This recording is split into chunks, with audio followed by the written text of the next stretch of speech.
ఆంధ్రప్రదేశ్ పుట్టబడ్డానికి జగనే కారణం అంటారు టీడీపీ వాళ్ళు.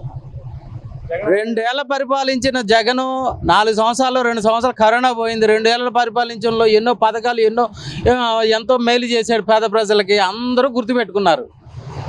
అదే 22 ఏళ్ళు పరిపాలించిన చంద్రబాబు నాయుడు ఏం చేశాడు అడగండి. మరి ఇప్పుడు నాకు చదువు రాదు, నేను వాళ్ళు వీళ్ళు చెప్పిందే విని కూడా నేను కూడా ఆలోచన చేస్తాను. నాకు కూడా ఎంతో కొంత బుర్ర ఉంది కదా.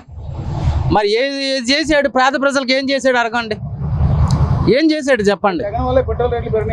ఏమండి, జగన్ వల్ల అయితే జగన్ ఆటో డ్రైవర్లకు 10,000 ఇచ్చాడండి.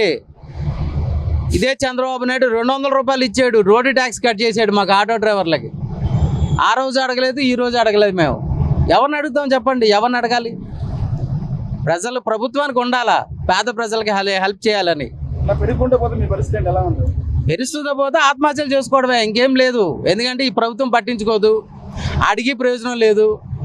ఏమనంటే గట్టిగా ఏమనంటే పోలీసు వాళ్ళు వస్తారు, తీసుకెళ్ళి లోపల వేస్తారు. పేదవాడ ప్రభుత్వం జగన్ ప్రభుత్వమేనండి. ప్రభుత్వాలు ఈ పార్టీల పరంగా కాదు, మేలు చేశాడా లేదన్నది ఆలోచన చేయండి ఎవరైనా. అంతేగాని ఇది ప్రభుత్వం ఇది చేశాడా అది చేశాడా కాదు. ఎవరు మేలు చేస్తే వాళ్ళ పేరే చెప్పుకుంటాం మనం. చంద్రబాబు నాయుడు మేలు చేస్తే చంద్రబాబు నాయుడు పేరే చెప్తాం.